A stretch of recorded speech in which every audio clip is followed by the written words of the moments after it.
vibrant in every atom. O hidden light, shining in every creature. O hidden love, embracing all in oneness. May each who feels himself as one with thee know he's also one with every other. So, what I'd like to say to you all today is that as theosophists, we buy lots of books. And perhaps every new year, the beginning, we make our resolution that this year we will read some books, at least those that we have bought. One such book is this book, The Technique of the Spiritual Life by Clara and Ford, which I had in my library for very long. And I had not read the full book. I read a few chapters and then I left it. And I'm so glad that thanks to this book study, I finished the book. So I'd like to invite Dr. Parthasarathi Sarangi to continue this book study. This is the fourth edition of this book study. We are now doing chapter 5 or 6, I think, today. Dr. Parthasarathi is a professor at the Balasore Engineering College, and he is instrumental in reviving the Balasore Lodge. He is originally from the Katak Lodge. His wife, Saubhagini, is also part of the TS, as also his children. And he appears to be an ardent theosophist. He also teaches very interestingly. So we are looking forward to a really interesting session. So please come forward, Dr. Partha, and enlighten us. Thank you.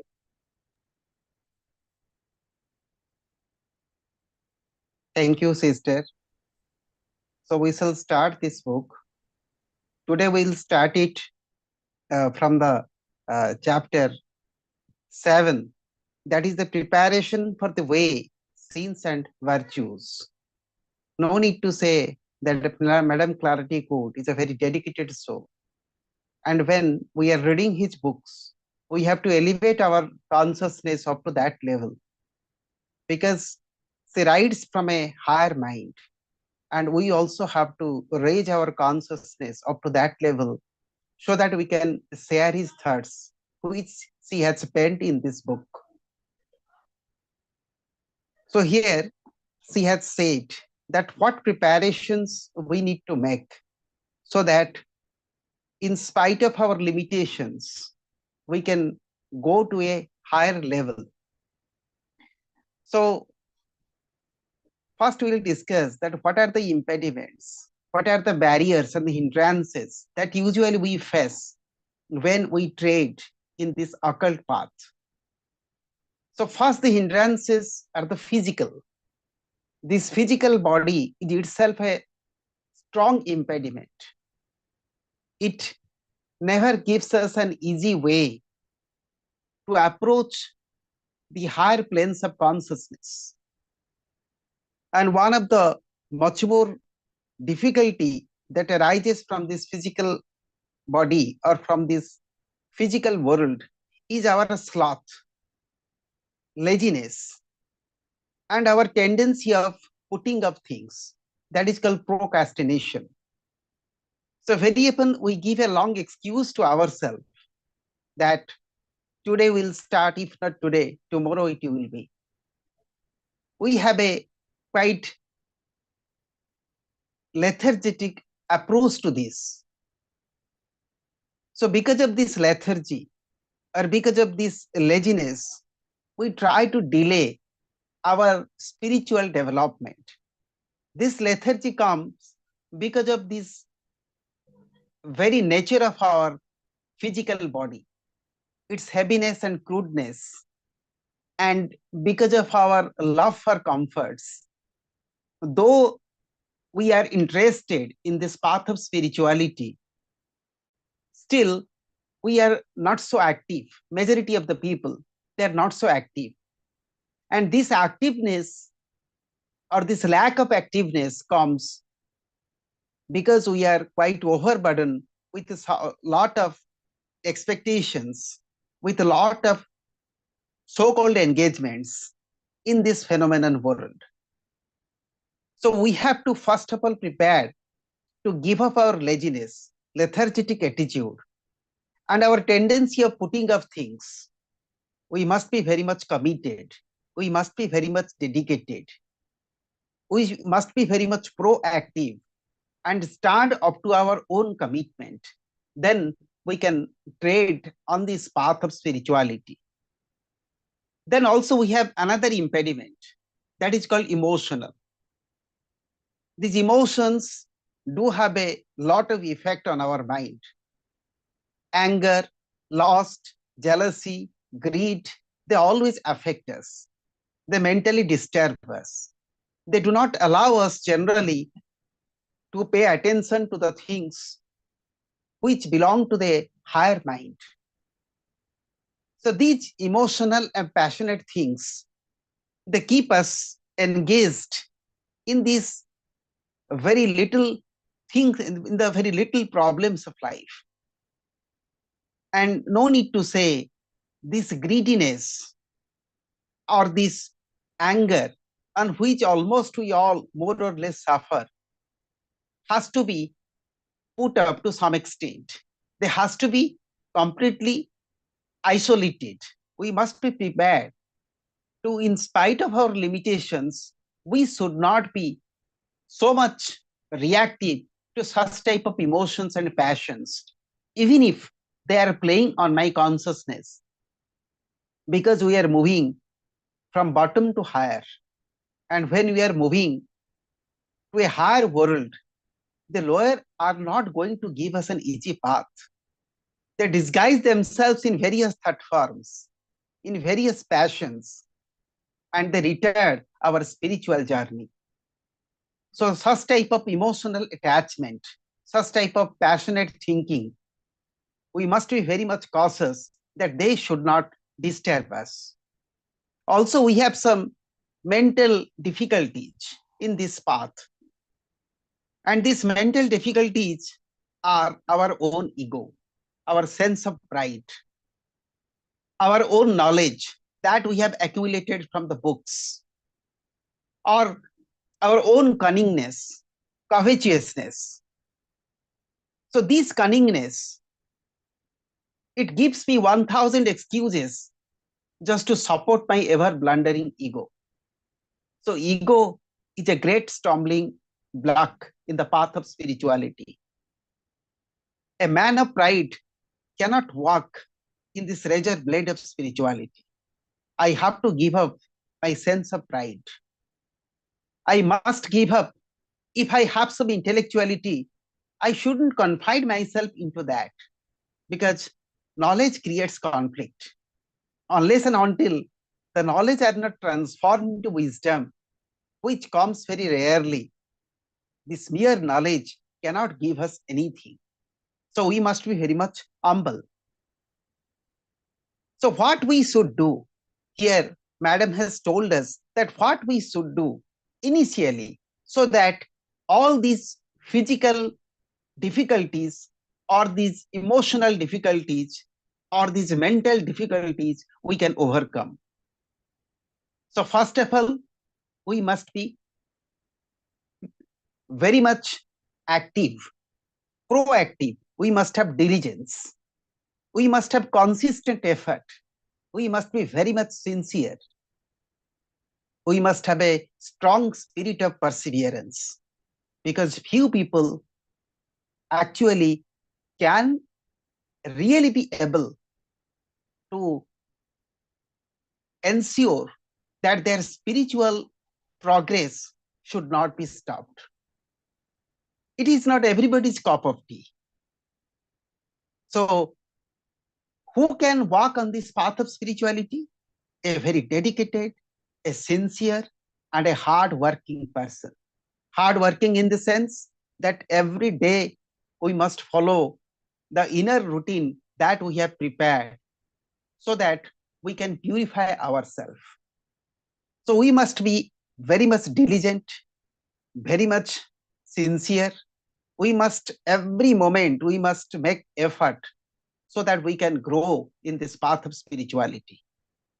And to stop these emotional difficulties, we must have the sense of gentleness. A gentleness means it not be a mere show of words. It must come out of my own bottom of the heart. We must be humble. And also, we must have some amount of chastity. Without honesty and chastity, we cannot grow in this, we cannot grow a higher thought or a higher consciousness in our mortal mind. So, sense of some amount of chastity must be there in our character. Some amount of honesty must be reflected in our actions. There must be some amount of chastity must also be reflected in our temperance. We should not be a short-tempered persons. We must have the greater patience. We must have humbleness. And to give up the mental difficulty, she has suggested that that a man of spirituality must have humility. He must have humbleness. He must not be selfish. He should be unselfish. A selfish person cannot get anything in the path of spirituality. One must be purely unselfish. We shouldn't have an easy expectations. We shouldn't expect that if I do X, Y, Z things, the God will come from the heaven and will give me the reward. No, nothing. No expectations should be there. No selfish motives should be there.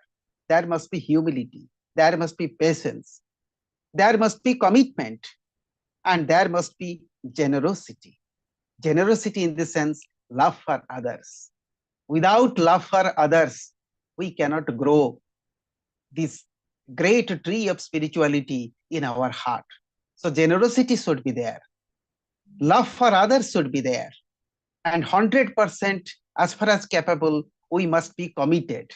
Commitment should be there. So courage and commitment, that they must be my inner rule. In no way, once I have decided to walk on this path, I shouldn't come back. Then it comes that what should be the way and which way we should pursue so that we can easily discover the hidden beauty which is already within me.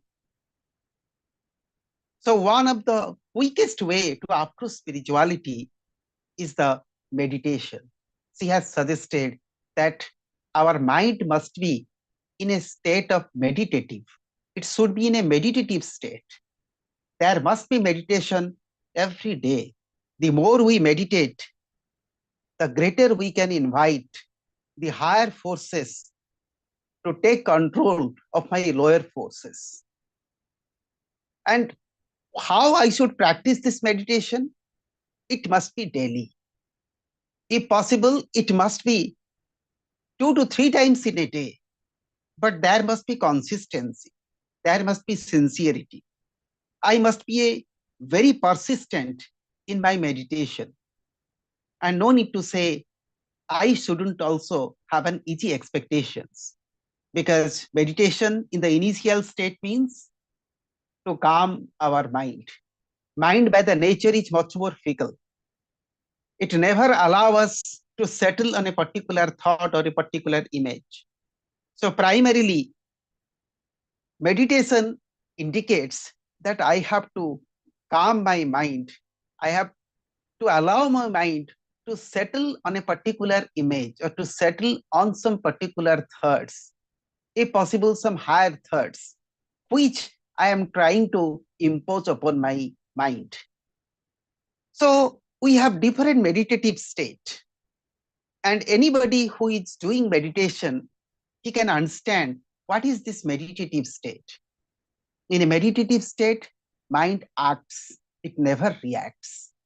And when the mind acts, gradually the higher forces which were sleeping in my mind, they come into action. So what should be there so that a person can meditate? Here she has said that we must have certain things in our character. What they are? That we must have a strong aspiration. Spiritual life starts when we have a selfless vision in my life, that what is that great truth which is hidden in me, I have to discover. Who am I? Am I this body? Or am I a mere expression of my body features? So I must sincerely, I must aspire that the great truth which is hidden within me, I have to discover that. I have to open up the secret books which is there in the higher planes of my consciousness. So a man of aspiration, to some extent, can pursue meditation every day in his life. And aspiration should be combined with prayer, because as we know that knowledge cannot bring us anything. We need the blessings of Almighty. We need the blessings of God. And for that, we need to pray. Consistent prayer should be there. So aspiration and our inner pray, they must be combined so that they can create a good background within me. They can really give me an inward motivation to undertake this serious journey of spirituality. So what is meditation, he has said? Initially, we can say it is a straight, concentrated, sequential thinking. So many thoughts I am generating in my mind. Every person is unique. His mind is unique. He has some patterns of thought. Then I have to decide that for my own development, what type of thought I need to culture.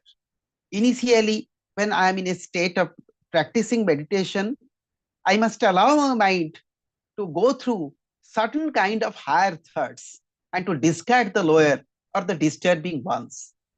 And she has said initially means it is a sequential thinking, thoughts that comes in certain sequence, depending upon my inner development, depending upon my own mental ability, whatever it may be.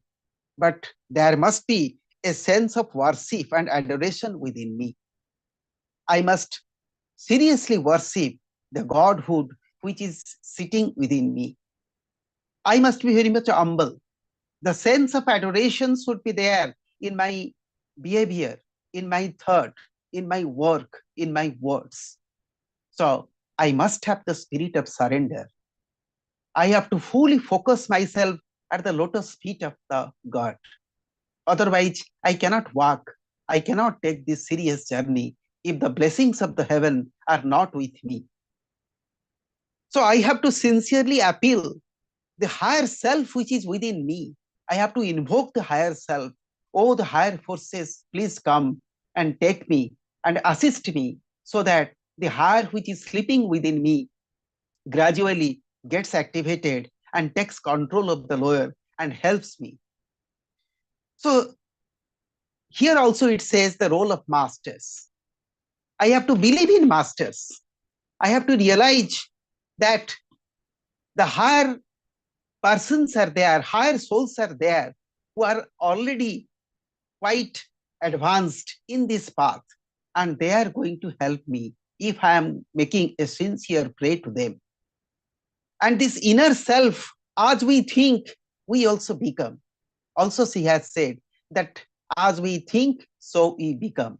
So consistently, if I focus my thought on the higher aspect of the life, on my higher self, if I worship God, if I surrender myself to the higher forces, if I invoke the higher forces, if I have belief in the masters, no doubt I am shaping my inner being. My inner world becomes also a divine world. So what is important in life?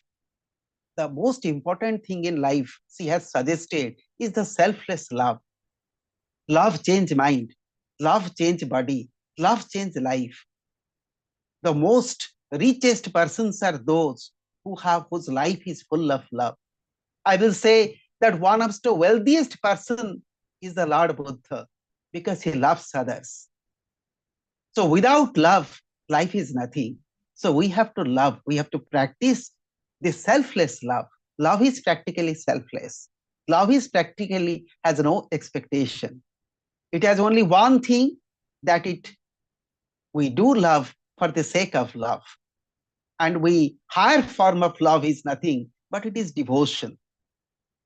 So universal life and energy, that is called prana shakti, follows our thought.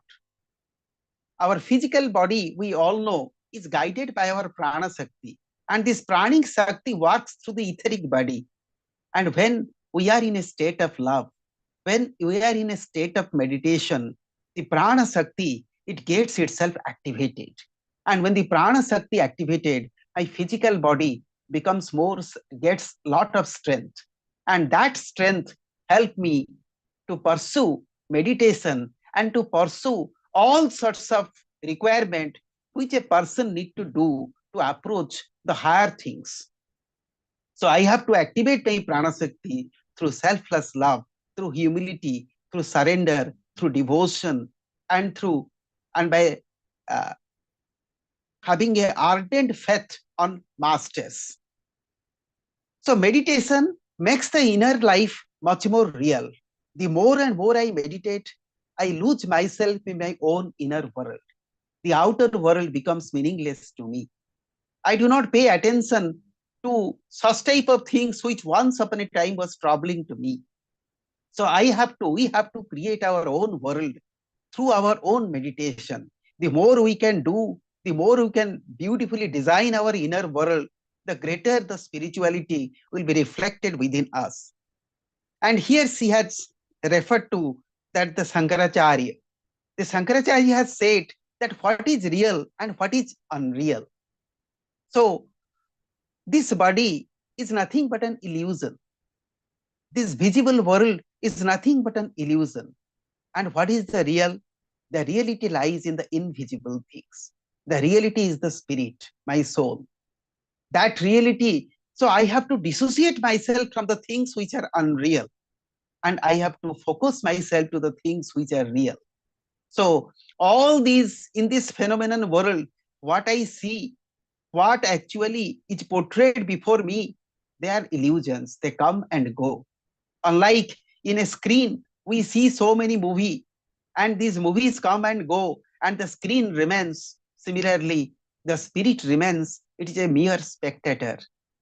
And all these incidents that is happening in my life, they are nothing but like a film. They will come and go.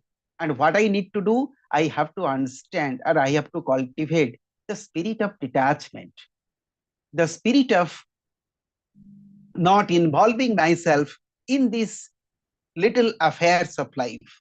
So my mind must be always focused on the things which are actually real.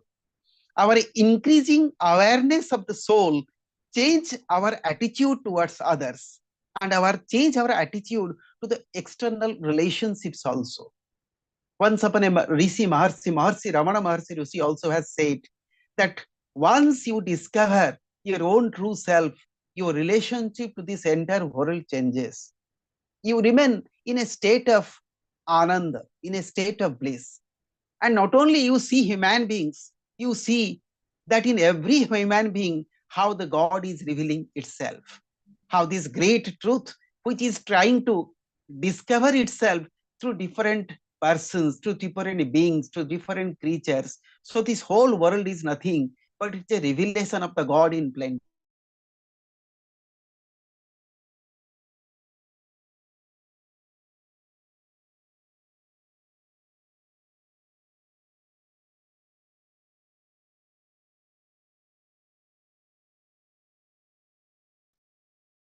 That we must do antakarana. Antakarana,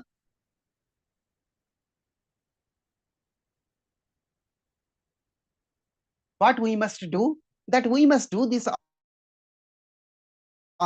She has repeatedly said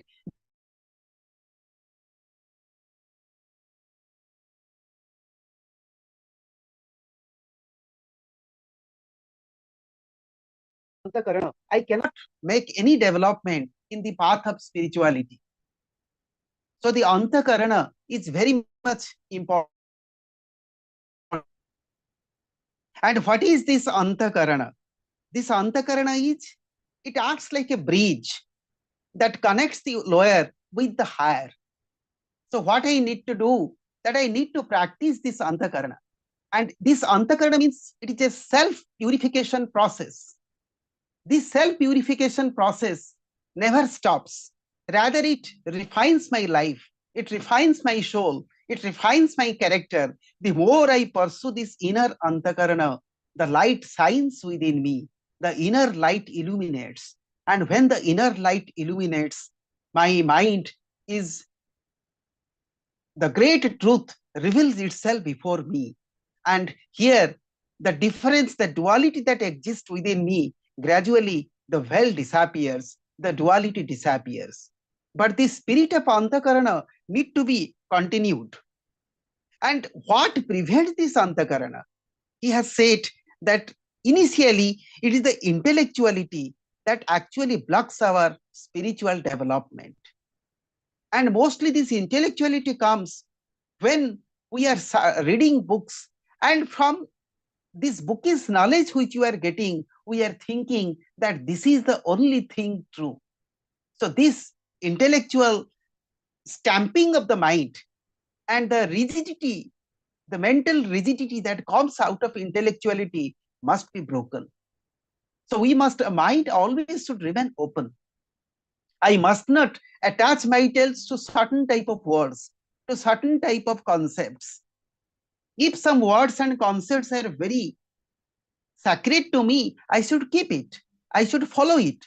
But my mind always should remain open. An open mind is a ventilated mind. In that mind, we can actually develop a great tree of spirituality. So, light and the paths he has quote, and it says that each man is a individuality is an individual expression of God. We all are the individual expression of the God.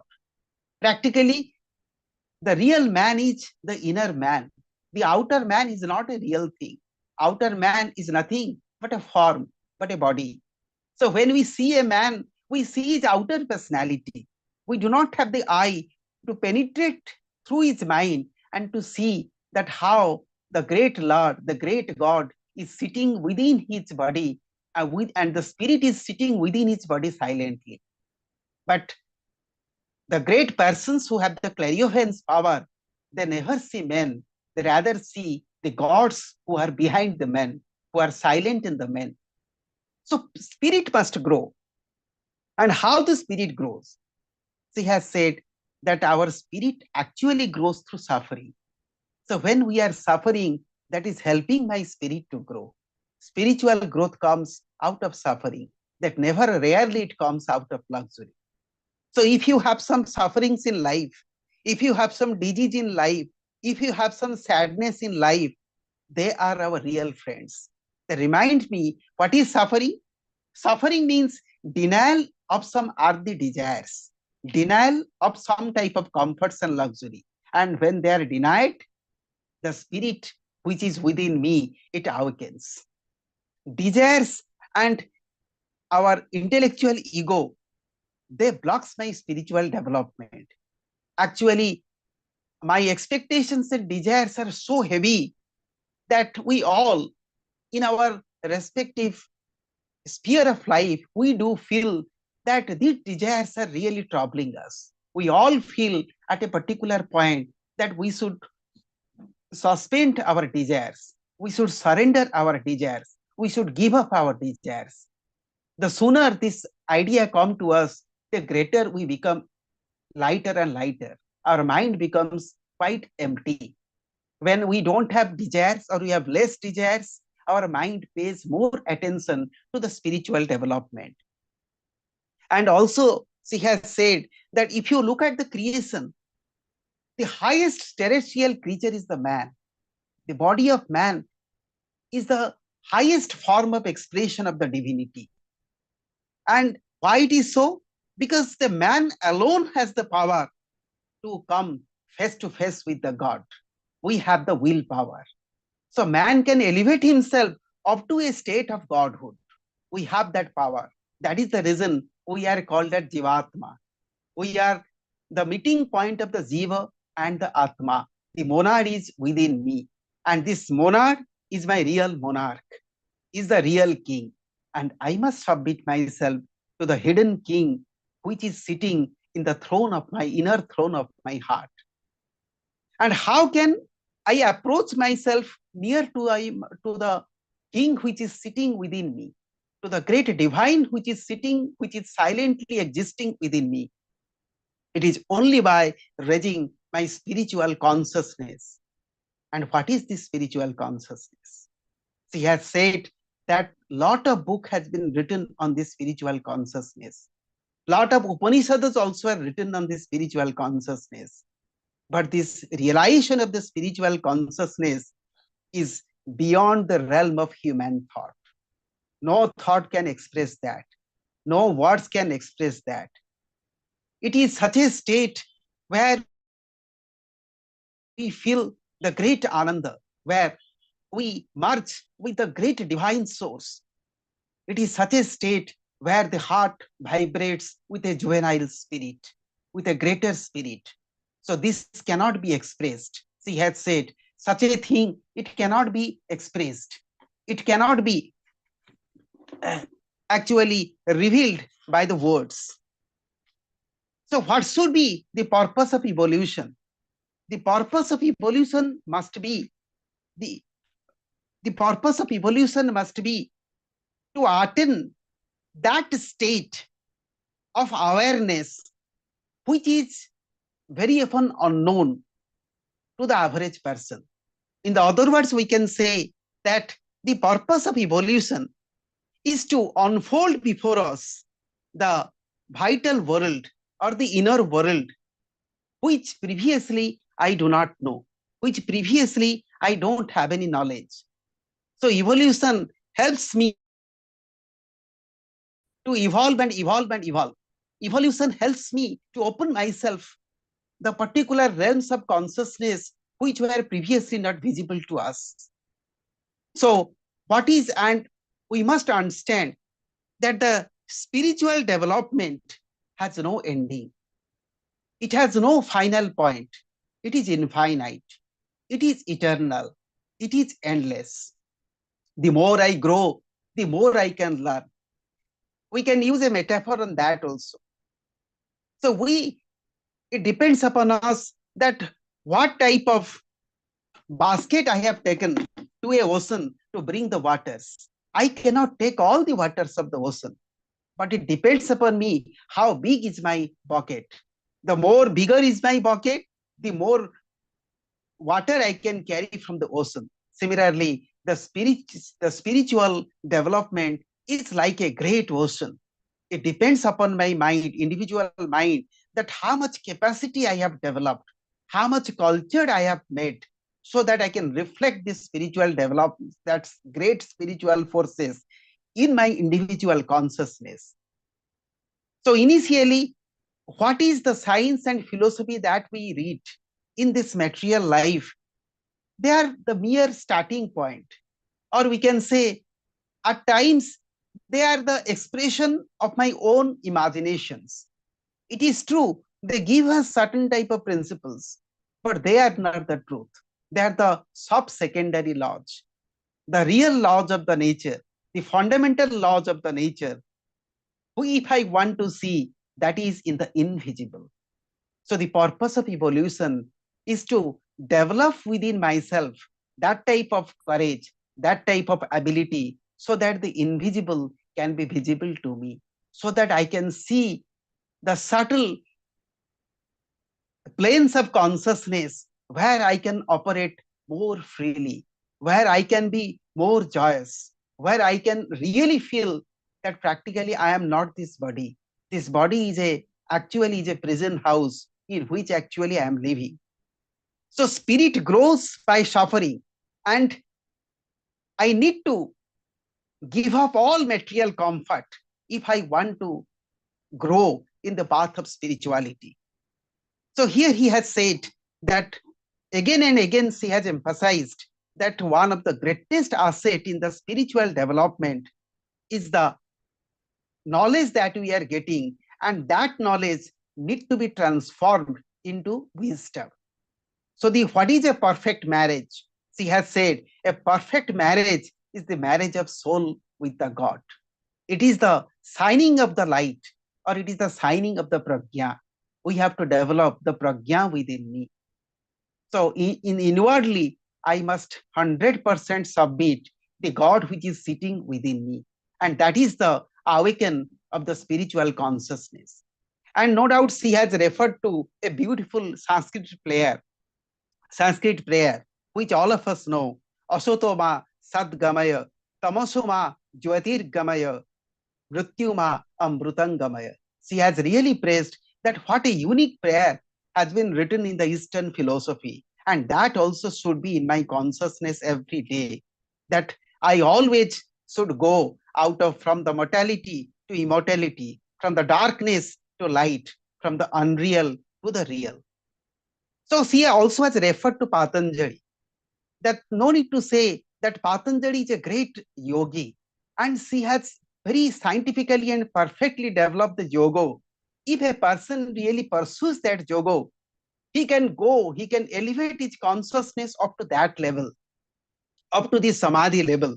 And in that samadhi level, we can really witness, or we can really feel that how the great intellectuality is preventing me, and how I can start face to face with reality. And that state, she has said, also we all know, that is called the samadhi. In a state of samadhi, the individual consciousness is completely free from intellectuality, from all sorts of earthly thoughts, and this individual consciousness has merged with the divine consciousness. And in a state of samadhi, we are in a state of eternal love. We have transported ourselves to another world, and this universal consciousness has transformed my individual consciousness. It is a state of ecstasy. It is a state of beatitude.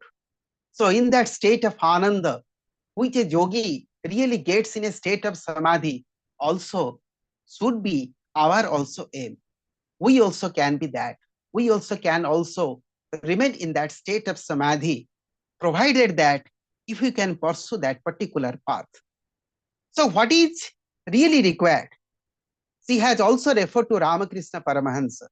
She has said, to some extent, we can follow the footsteps of the great Ramakrishna Paramahansa. See, he also elevated his individual consciousness up to the universal consciousness. And what is required?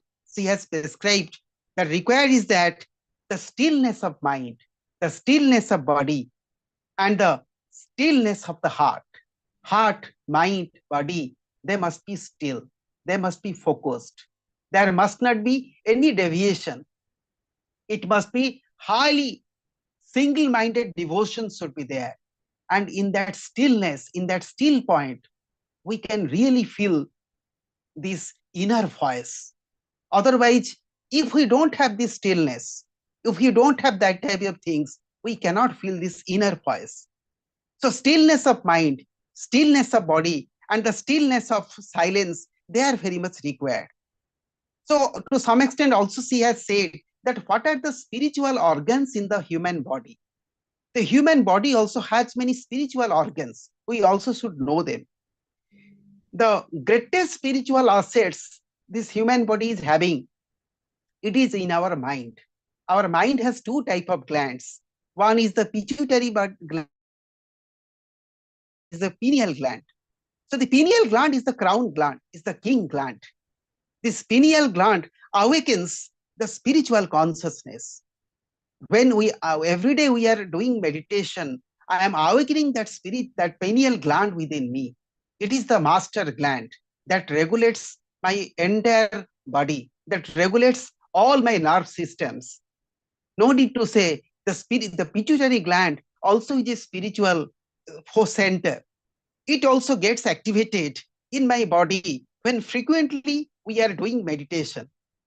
So pituitary glands awakens my consciousness and my other psychic powers. So she has said that always by entertaining divine thoughts, by doing meditation, by surrendering ourselves at the feet of God, by pursuing a sense of discipline, we can develop or we can activate this pineal and the spiritual and the pituitary gland in my mind. The more they gets activated, the greater my mind will be revealed, or the greater my mind will be revealed, the higher spiritual powers. Also, she has said that one of the greatest Another spiritual center in my body is my spine. And we all know what she is referring to. So if you look very scientifically to our body, in our body there flows a great particular power that crisscross my spine, and that also gets activated because of these chakras also within me. She is referring to the Kundalini power. So in my at the base of my spine, that is called Muladhar, we have a particular force that is called Pingala. We have two nadis which is not visible, that is called Pingala and Ida. The Pingala starts from the bottom, from the Muladhar, and it travels up to the right side of the body. It ends with my right nose. And it is a expression of my strength. It is regulated by the solar movement. It is solar by its own vitality. It brings vitality to the body. When the Pingala gets activated, my body becomes warm. My body becomes also vital. So when we are enjoying health, we do breathe out in our right side. That means the Pingala is very much active within me. Similarly, Ida also equally important. If the Pingala is the solar, is the king, then Ida is the moon, and it is also the queen. Ida starts also from the spine, from the Muladhar, but it travels up to the right side, of the left side of the body, and it ends with my left nose. And Ida means calmness. It brings coolness. It is regulated by the moon. And this Ida and Pingala, I can activate these two things if I am regularly doing pranayama. She also referred to that how in Eastern philosophy, some serious spiritual devotee, they pursue pranayama. And when they breathe in and breathe out, and by the controlling the breath, how can we activate the Ida and the Pingala, which is within my nerve center, that is activating my entire body. But also, she has said that such a pranayama is no doubt is a great work, but must be done under the guidance of a guru. Without a guru, we shouldn't do this pranayama because that can have a negative effect. At the same time, also she has said that how different chakras also are helping us. We all know this Kundalini. The Kundalini starts with the Muladhar. Muladhar means it gives us the immense. If my Muladhar is activated, it gives me a lot of physical strength. After Muladhar, then comes the Swadhisthana. The Swadhisthana, all my sensual glands become activated. It is a great force that creates a great sensuality within me. Then after the Swadhisthana, then we have the Manipura. Manipura affect my pancreas. If the Manipura chakra is activated, many you can find our disease like diabetes will go away. It works in pancreas.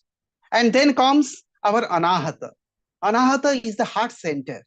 Once the Anahata is activated, then all cardiovascular disease, they will also go. Beside that, it is the spiritual center. Heart is the spiritual center. Madam Blavatsky also has said, my spiritual journey starts from the heart. So it is the spiritual center, and it comes when my Anahata chakra is getting activated. After Anahata, then come the Agnya chakra. It is in my throat. The color is quite blue. And when the Agnya chakra get activated, to some extent, the spiritual powers get quite active in my body. And Anahata also give me a good tone. It gives me a good amount of health also. Then after Anahata, then come the Visuddha. Visuddha is the third eye. It is the inner eye. And once the Visuddha is activated, I elevate my consciousness to a great spiritual consciousness. There I become a great yogi. Then after Visuddha, no need to say, I attain the perfection in the Sahasra. Sahasra is the 1000 petal lotus that blooms over my head. And in a state of Samadhi, I becomes that great 1000 petal lotus blooms over my head. And when it happens, I become the universal consciousness. My thought is released from the all earthly thoughts, and I mingle with the spirituality. I becomes the God. I feel the universe within me. And that is a state of such a great joy, such a great bliss that cannot be compared or that cannot be expressed by many words. So for these spiritual centers, we also should pay proper attention that by regulating our physical life, by encouraging a state of meditation, by pursuing certain type of technique, how I can take the help of the spiritual centers which is in my body, and I can quicken my march towards spirituality.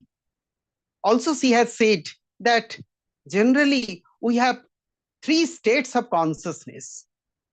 One is called the death, another called the sleep, another called the meditation. She has said that there is a similarity between these three states of consciousness. What happens in sleep? In a sleep, my consciousness is released from this physical body. It moves in the astral body. It moves in the mental body. But the pranic energy is yet functioning within my body. The cord between the life and my consciousness has not yet broken. So when I am in sleep, my consciousness is released from this physical body. It is moving the inner world which I have created. But when the sleep is broken, it enters into the physical body. But what happens in a death? In a death, permanently, the pranic energy is lost, and my consciousness cannot return to this physical body. It remains in that inner world which I have created, and my consciousness remains there. But what happens in meditation? So he has said that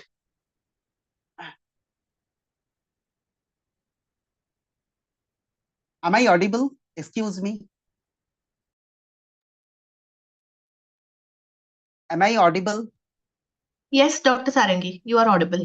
Okay, thank you. So here also she has said that what is a meditation? So meditation means it is through my willpower, I raising my consciousness up to a higher level. So when in the pursuing this path of meditation, when I am raising my consciousness to a higher level, so I have greater control over the mind. I have greater control over the spirituality. And I can really see the hidden powers which is latent within me gets itself activated. And also we have another three states of consciousness which also she has referred to. That is called Jagrata, Swapna, Susupti, and Turiya. What is Jagrata? Jagrata, the very words say that when I am active. So when I am not in a sleeping state, my consciousness is fully active. I am in a state of active state. That is called Jagrata. But average, almost all of us in our sleep, we go to a Swapna state, in a dream state.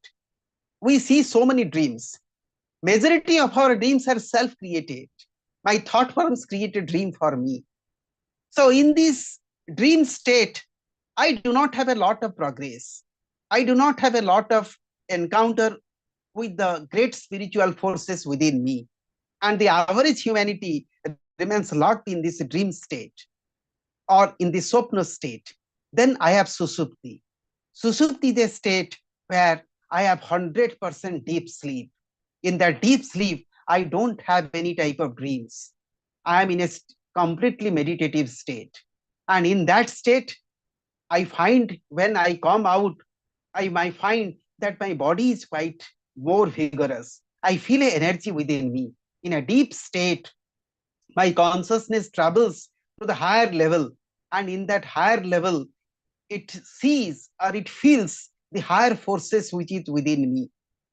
So we can practice our daily, we can make a practice through meditation to go to a Susupti state. And the last and final state is the Turiya state. It is a yogic state. In the Turiya state, the mind goes to the universal consciousness. It enjoys the greater bliss. And when I come out of this Turiya state, I am not the same person. I am a different person. I have a different experience. But Hardly few persons have the ability to go to a Turiya state. However, we also should try our best to go to this Turiya state. Also, she has referred to the three halls of learning, which is referred in the voice of silence. The first hall of learning is the ignorance. The first is the hall of ignorance. So, what is the hall of ignorance? When we are locked in a phenomenal world, because the very phenomenon in the Greek word means appearance. So, when I am completely locked myself, when I am completely blocked my consciousness in the so called physical world, I am in a state of ignorance. I do not know anything. So, if I want to remove the ignorance, I have to go from phenomenon to the noumenon. It is in the noumenon I can really see the great truth which is hidden there. And but how can we cross the hall of ignorance? He has said we can cross this hall of ignorance through unselfish, practicing unselfish love. So we should learn detachment. We should learn discrimination. We should learn discernment. What is discernment? The ability to judge well that what is the inner thing which is me. I must have that type of ability. What is discrimination? Discrimination means understanding what is right and what is wrong. If I can really discriminate what is the right and what is the wrong, to some extent I can attach myself to the things which are right and I can dissociate myself to the things which are wrong. And what we need to do, I have to do antakarana. I have to do self-purification. We call this self-purification as a niskama karma, or in Buddhic state, it is called as skandha.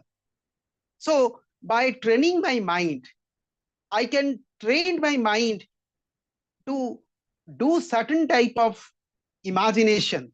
It is the trained imagination or the development of the steady mind that can near me to spirituality. So imagination is a beautiful faculty of mind, but it must be guided. It must be properly trained by the willpower. When the imagination is unguided, it becomes fancy. And fancy is nothing but the wrong use of a power.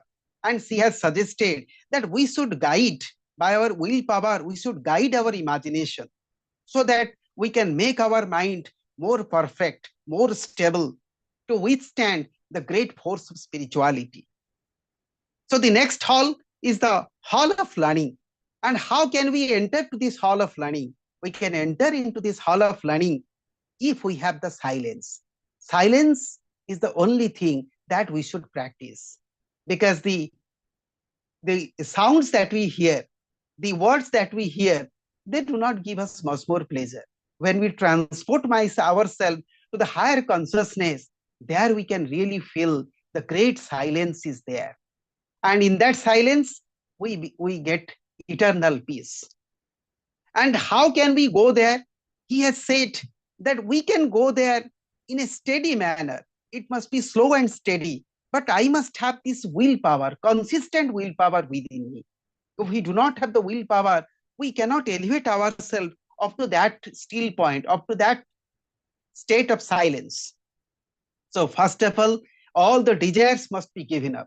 These desires is really troubling us, and I have to give up my desires. I have to open up myself to the higher forces through imagination, through meditation, so that I can really learn many things in this hall of learning. So we have to create ourselves in the likeness of the divine. Practically, we are divine. This body is nothing but an extension. So she has suggested by consistently entertaining these divine thoughts, we can shape our inner being in the image of the divinity. So when will and imagination, they both are combined, it develops the Kriya Shakti within me. And when the Kriya Shakti develops, I can attain spirituality much more easily. And when the will and knowledge, they both are combined, it helps in my antakarana. It helps in my purification process.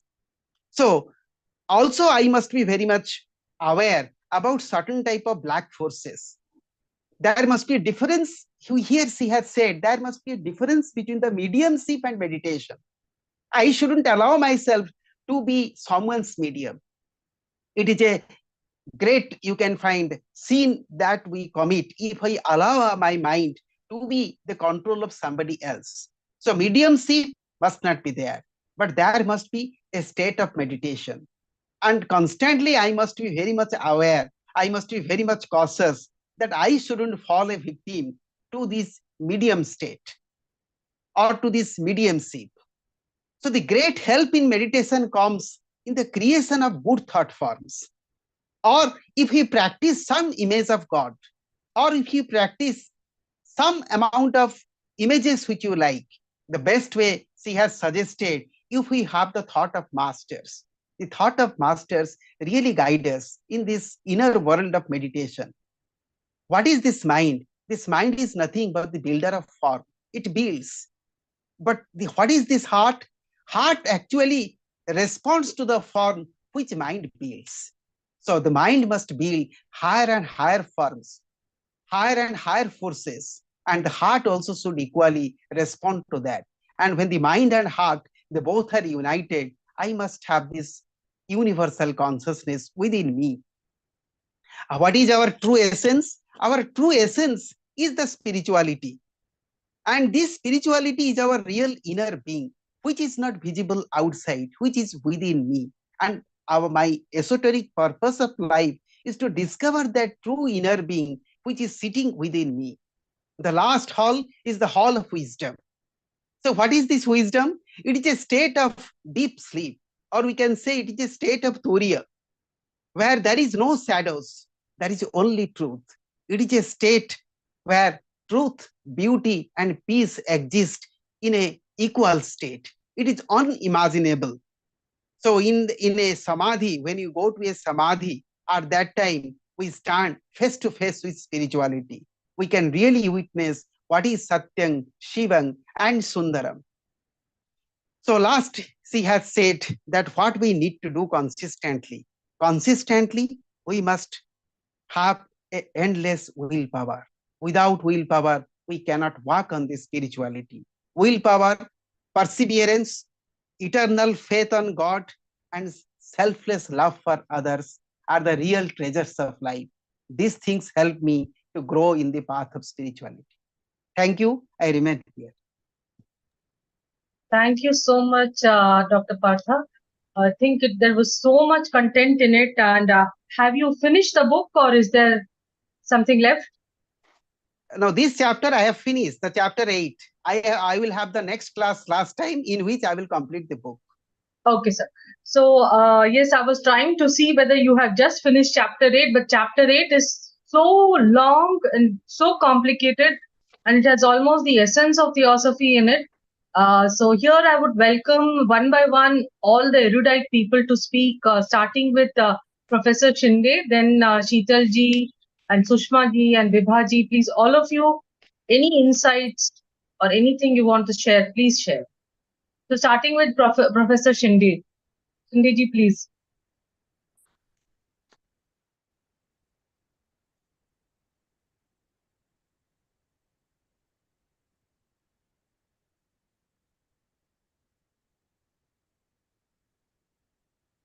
Yeah, am I audible? Yes, sir. I must thank Professor Sarthi, very nicely explained.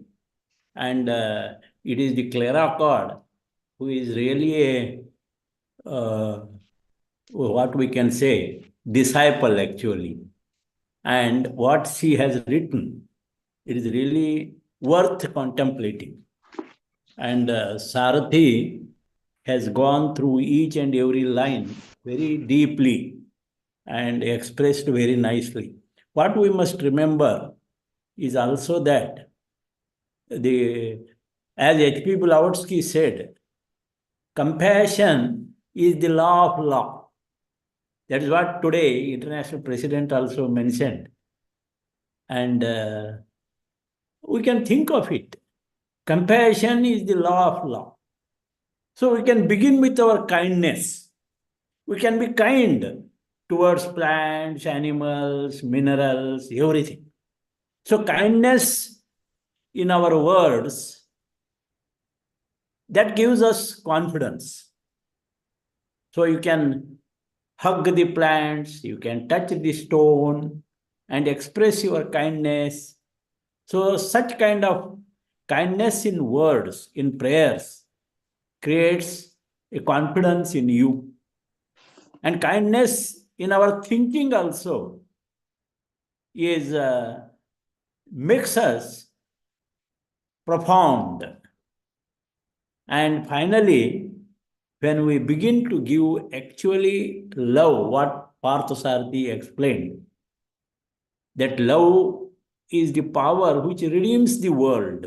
So when we learn to give or radiate love, that includes everything. So what he has told, it is really how we raise from layers to layers. There are many layers of consciousness.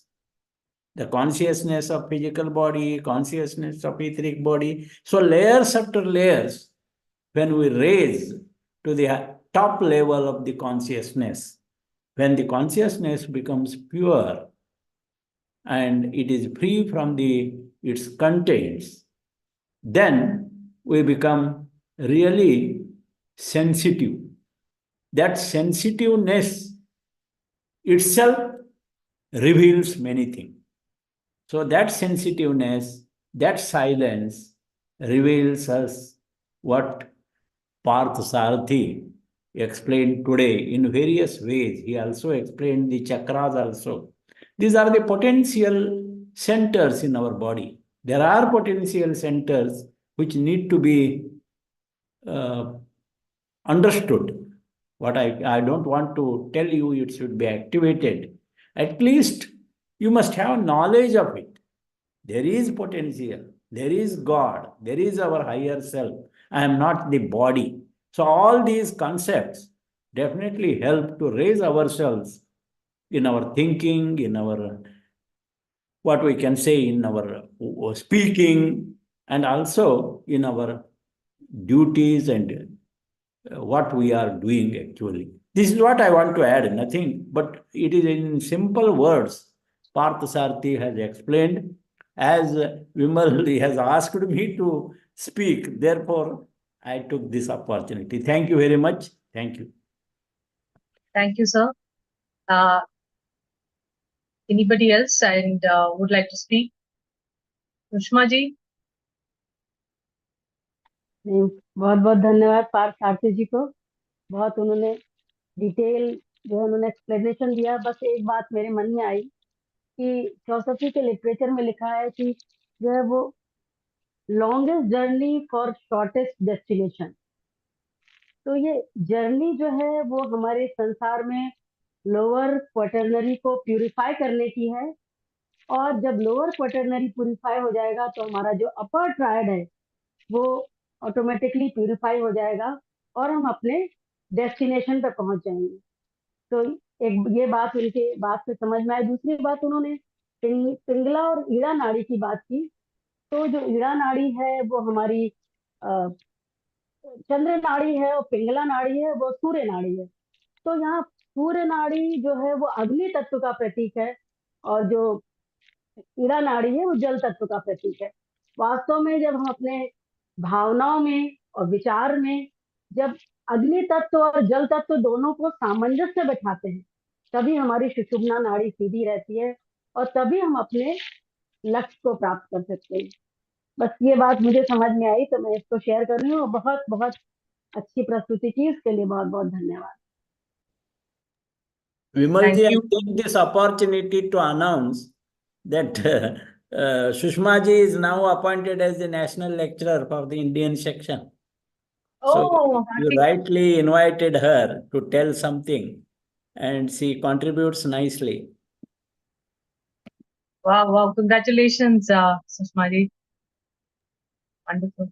So, Sheetal, would you like to say something?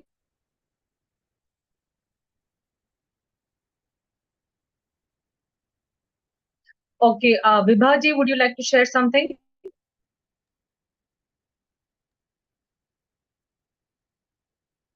Yeah, good evening, everybody.